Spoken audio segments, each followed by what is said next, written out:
കുറെ കാലമായിട്ട് ഞാൻ ഷോർട്ട് വീഡിയോ അല്ലേ ഇടാറ്. അപ്പൊ ഞാൻ കരുതി ഇനി കുറച്ച് ലോങ് വീഡിയോസ് കൂടെ ഇട്ടാലോ. എൻ്റെ പേര് ഗ്രീമ മൈക്ക് എന്നാണ്. ഞാനൊരു ഗവേഷക വിദ്യാർത്ഥിയാണ്. യൂണിവേഴ്സിറ്റി ഓഫ് ട്വൻറ്റയിലാണ് ഞാനുള്ളത്. ഇത് നെതർലാൻഡ്സിലാണ് ഈ സ്ഥലം. ഇതിൻ്റെ ഡിപ്പാർട്ട്മെൻറ്റിൽ നിന്ന് ഞാനിപ്പോൾ ചവിട്ടി ചവിട്ടി പുറത്ത് കിടക്കുന്ന വഴിയാണ് കേട്ടോ. ഇന്ന് കുറച്ച് മഴയും ആലിപ്പഴം വർഷമൊക്കെ ഉണ്ടായിരുന്നു. ആലിപ്പഴ പെയ്ത്തൊക്കെ ഉണ്ടായിരുന്നു. നല്ല രസമാണ് കേട്ടോ ശരിക്കും ഈ സ്ഥലം കാണാനായിട്ട്. നല്ല രസം എന്നൊന്നും പറഞ്ഞ പോലെ ശരിക്കും ഭയങ്കര നല്ല രസമാണ്. ഞാനിപ്പോൾ ഈ സൈക്കിൾ ചവിട്ടിക്കൊണ്ട് പോകുന്ന സ്ഥലത്തിൻ്റെ പേര് എൻസ്ക്ഡേ എന്നാണ്. അപ്പോൾ നമുക്ക് പറയാം, എൻസ്ക്ഡേ എന്ന ഈ സുന്ദരമായ നഗരത്തിലൂടെയാണ് ഞാനിപ്പോൾ ഈ സൈക്കിൾ ചവിട്ടി പോകുന്നത്. പക്ഷെ ഈ നഗരത്തിന് നമ്മുടെ കേരളവുമായിട്ട് ഭയങ്കര ഒരു വലിയ ബന്ധമുണ്ട്. അതെന്താണെന്ന് നിങ്ങൾക്ക് മനസ്സിലായ? ഇവിടെയും നമ്മുടെ പോലെ തന്നെ റെഡ് പൊളിറ്റിക്സിന്റെ ഒരു ഭയങ്കര വലിയ ഹിസ്റ്ററി ഉള്ള ഒരു സ്ഥലമാണ് കേട്ടോ. ശരിക്കും പറഞ്ഞു കഴിഞ്ഞിട്ടുണ്ടെങ്കിൽ എനിക്കും കുറെ സർപ്രൈസിങ് ആയിട്ട് തോന്നിയ ഒരു സംഭവമായിരുന്നു അത്. ഈ നാടും പണ്ട് ഒരു റെഡ് സിറ്റി ആയിരുന്നു എന്നും, ഇവിടെ കുറെ റെഡ് സിറ്റി എന്ന് പറയാൻ കാരണം എന്താണെന്ന് വെച്ചാൽ ഇവിടെ കുറെ ലേബേഴ്സ് ഉണ്ടായിരുന്നു, തൊഴിലാളികൾ. ഇതൊക്കെ പണ്ടത്തെ കാര്യമാണ്. ഈ 19th and 20th സെഞ്ചുറിയിലെ ഇവിടെ കുറെ തൊഴിലാളി മൂവ്മെന്റുകൾ ഉണ്ടായി. അങ്ങനെ ഇവിടെ കുറെ ടെക്സ്റ്റൈൽ ഇൻഡസ്ട്രീസ് ഒക്കെ സ്റ്റാർട്ട് ചെയ്തു. അപ്പൊ ഇതൊരു പണ്ടൊരു ഭയങ്കര വലിയ ടൗൺ ആയിരുന്നു. ഇന്ന് ആംസ്റ്റർഡാം ഒക്കെ മെച്ചപ്പെട്ട് വരുന്നതിന് മുമ്പ് ഇതിന്റെ പേര് തന്നെ ടെക്സ്റ്റൈൽ ആഡ് എന്നായിരുന്നു ഈ സ്ഥലത്തിന്റെ തന്നെ പേര് ഒരു കാലത്ത്. അതായത് നമ്മുടെ ഒരു തിരുപ്പൂര് പോലത്തെ ഒരു സ്ഥലം. ഇടയ്ക്ക് ഞാൻ എൻ്റെ മുഖം കാണിക്കേണ്ടത് നിങ്ങൾക്ക്. ഇവിടെ അങ്ങനെ ആയിരക്കണക്കിന് തൊഴിലാളികള് ഇവിടെ അവർ പണിക്ക് വന്നിട്ട് അവരുണ്ടാക്കിയ സ്ഥലമായിരുന്നു ഇത്. നമുക്കറിയാലോ, ഒരു 19th and 20th സെഞ്ചുറിയിൽ നമ്മുടെ കേരളത്തിലും കയറും കാഷ്യൂ ഒക്കെ ഉണ്ടായിരുന്നു എന്ന്. ഇവിടെ കയറും കാഷ്യൂവിന് പകരം തുണിയായിരുന്നെന്ന് മാത്രം. ഈ നമ്മുടെ നാട്ടിലെ ഫാക്ടറിയിലത്തെ തൊഴിലാളികളുടെ പോലെ തന്നെ ഇവിടെയും ടെക്സ്റ്റൈൽ മില്ലിലെ ആളുകൾ ഭയങ്കര ഒരു കൂട്ടായ്മ ഉണ്ടായിരുന്നു. അവരങ്ങനെ ഒരു ഉണ്ടാക്കിയ ഒരു സംഭവമാണ്. അവരെന്നെ അറിയാതെ അവർ റെഡായി മാറുക ചെയ്തു. അന്ന് കമ്മ്യൂണിസം എന്നൊക്കെ പറയുന്നത് ഈ നാട്ടിൽ വളരെ ഡേഞ്ചർ ആയിട്ടുള്ള ഒരു സംഭവമായിട്ടായിരുന്നു അവർ കണ്ടുകൊണ്ടിരുന്നത്. കാരണം നമ്മൾ കാണുന്ന പോലെയല്ല, പല രാജ്യങ്ങളിലും കമ്മ്യൂണിസത്തെ പേടിച്ചിട്ടാണ് ആളുകൾ ജീവിച്ചുകൊണ്ടിരുന്നത്. പലരുടെ അടുത്തും നമ്മുടെ നാട്ടിലത്തെ പൊളിറ്റിക്സിനെ കുറിച്ച് പറയുമ്പോൾ, അല്ലെങ്കിൽ നമ്മുടെ നാട്ടിലെ സോഷ്യലിസത്തിനെ കുറിച്ച് പറയുമ്പോൾ അവരോട് നമുക്കൊന്ന് ക്ലിയർ ചെയ്ത് പറയേണ്ടി വരും. നിങ്ങൾ കണ്ട റഷ്യയിലും നിങ്ങൾ കണ്ട ചൈനയിലും കമ്മ്യൂണിസം അല്ല കേട്ടോ ഞങ്ങളുടെ കേരളത്തിലുള്ളത്. അത് കുറച്ചുകൂടിയും പീപ്പിൾ ഫ്രണ്ട്ലി, അതുമാതിരി നമുക്കും ഗുണം തരുന്ന ഒരു കമ്മ്യൂണിസം ആണെന്ന് നമ്മൾ പറഞ്ഞു കൊടുക്കേണ്ട ഒരാവശ്യമുണ്ട് അതിനകത്ത്. അപ്പം നമുക്ക് ഹിസ്റ്ററി പറയാൻ പോയി കഴിഞ്ഞാൽ ഈ സ്ഥലത്തിന് റെഡ് പെഡൽസ് എന്നാണ് പറഞ്ഞുകൊണ്ടിരുന്നത്. അപ്പോൾ ഞാനിപ്പോൾ ഈ സൈക്കിൾ ചവിട്ടി പോകുന്ന ഈ സ്ഥലമൊക്കെ പണ്ട് യൂണിവേഴ്സിറ്റി പണിയാനായിട്ട് ഇവിടുത്തെ കുറേ കർഷകർ കൊടുത്തതാണ്. കാരണം അവർ പറഞ്ഞു നമുക്ക് ഇവിടെ വേണ്ടത് നല്ല യൂണിവേഴ്സിറ്റീസാണ്, അത് ഗവൺമെൻറ് യൂണിവേഴ്സിറ്റീസ്. കാശൊന്നും കൊടുത്തിട്ട് ആരും പഠിക്കാനൊന്നും പാടില്ല. അന്നും ഉണ്ടായിരുന്നു കുറേ പൈസ ഉള്ള ആളുകളുടെ മക്കളൊക്കെയും യു കെയിൽ പോയി പഠിക്കുന്ന പരിപാടി അന്നുണ്ടായിരുന്നു ഇവരുടെ നാട്ടിൽ. അന്ന് ലണ്ടനിൽ പോയി പഠിക്കുന്ന പരിപാടിയും പിന്നെ ഫ്രാൻസിൽ പോയി പഠിക്കുന്ന പരിപാടിയും, ഇതൊക്കെ ഞാൻ പറയുന്നത് ഒരു 18ാം നൂറ്റാണ്ടിലെ കാലത്താട്ടോ. അപ്പോൾ 19ാം നൂറ്റാണ്ടിൽ ഇവിടെയുള്ള കർഷകരൊക്കെ കൂടി തീരുമാനിച്ചു, എന്ത്, നമുക്കിവിടെ കുറച്ച് സ്ഥലമൊക്കെ നമുക്ക് വിട്ടുകൊടുക്കാം, ഇവരങ്ങ് തുടങ്ങട്ടെ അടിപൊളി യൂണിവേഴ്സിറ്റീസ്. അതുകൊണ്ട് തന്നെ ഈ യൂണിവേഴ്സിറ്റിയിൽ ഒരു പ്രത്യേകത എന്താ വെച്ചാൽ അങ്ങനെ പണച്ചാക്കുകളുടെ മക്കൾക്കും കുറെ കാശേര മക്കൾക്കൊന്നും അങ്ങനെ അത്ര എളുപ്പത്തിൽ അഡ്മിഷൻ കിട്ടില്ല എന്ന് തോന്നും.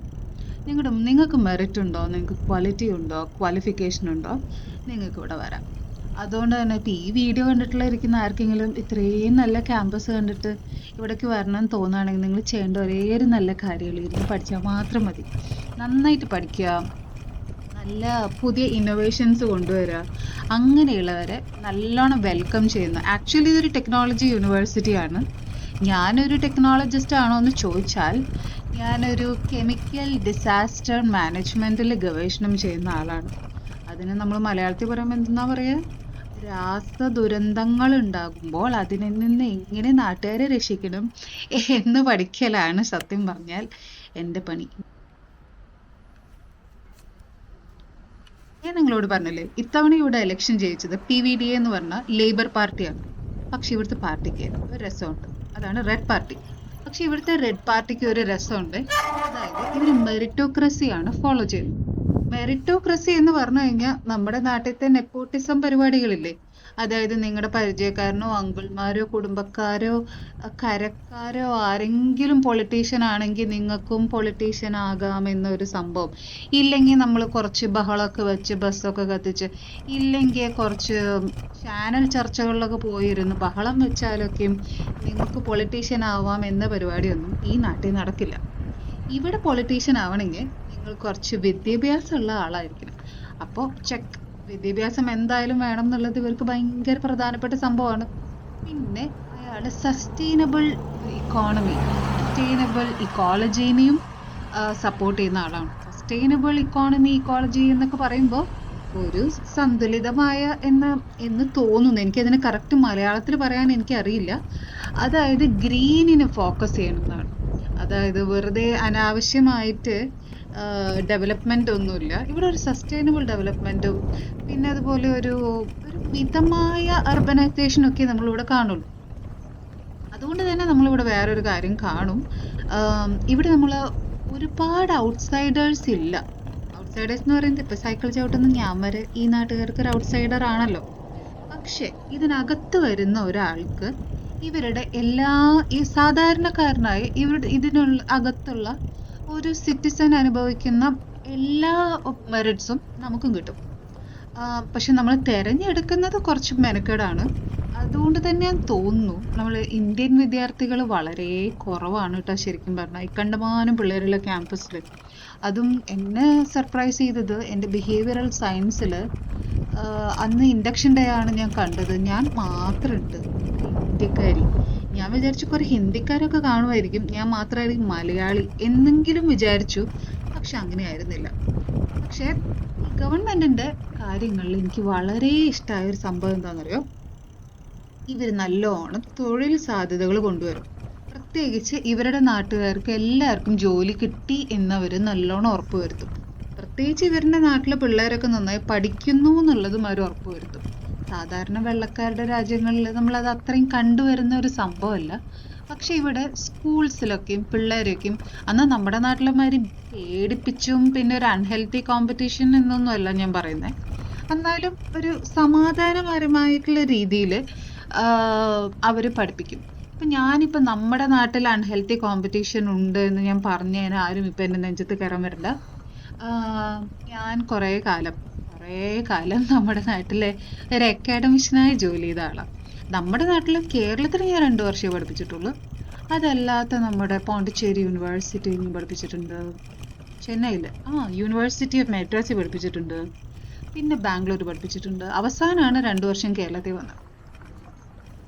നമ്മുടെ നാട്ടിൽ അത്രയും കോമ്പറ്റീഷൻ ഇല്ല എന്ന് പറയുമ്പോഴും ഇവിടുത്തെ പാരൻസ് മക്കളെ പഠിപ്പിക്കുന്നതിലും മക്കളുടെ പഠിപ്പിനേക്കാൾ കൂടുതൽ ഞാൻ ശ്രദ്ധിച്ചിട്ടുള്ളത് അവരൊരു പേഴ്സൺ ആയിട്ട് എങ്ങനെ വളരുന്നു അതിലൊക്കെ വളരെയധികം ശ്രദ്ധ കൊടുക്കട്ടെ. അത് അമ്മമാർ മാത്രമല്ല, ഈവൻ ഗവൺമെന്റ് വരെ അതിൽ ശ്രദ്ധിക്കുന്നു എന്നുള്ളത് എന്നെ വളരെയധികം സർപ്രൈസ് ചെയ്ത സംഭവമാണ് കേട്ടോ.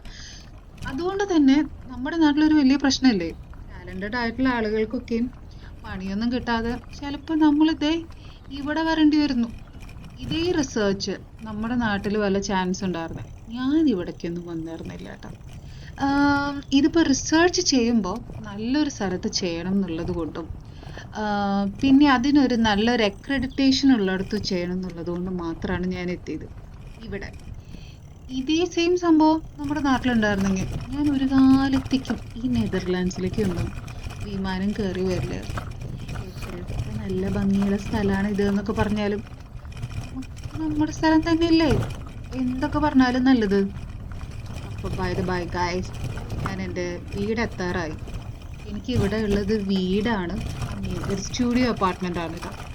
ഞാൻ എൻ്റെ അപ്പാർട്ട്മെൻറ്റിലേക്ക് കയറിക്കൊണ്ടിരിക്കാം. ഞാൻ ഈ വീഡിയോയുടെ വൈൻഡപ്പ് ചെയ്യാം. ഇതുപോലെ ഞാൻ പറ്റുമെങ്കിൽ ആഴ്ചയിൽ ഒരു ദിവസമെങ്കിലും ഞാനിങ്ങനെ ഒരു വീഡിയോ ഇടാം കേട്ടോ. ഓരോ സ്ഥലങ്ങൾ കാണിച്ചിട്ടും നമുക്ക് എന്തെങ്കിലുമൊക്കെ വർത്താനൊക്കെ പറഞ്ഞിട്ടും വീഡിയോസ് ഇടാം. അപ്പം നിങ്ങളെല്ലാവരും ഹാപ്പി ആയിട്ടിരിക്കൂ. വീഡിയോ ഇഷ്ടമായെങ്കിൽ നിങ്ങളൊന്ന് ലൈക്കും ഷെയറും സബ്സ്ക്രൈബൊക്കെ അങ്ങ് ചെയ്തേക്ക്. അപ്പം എനിക്കും കുറച്ച് മോട്ടിവേഷനൊക്കെ ആവില്ലേ. അപ്പം ശരി, ബൈ.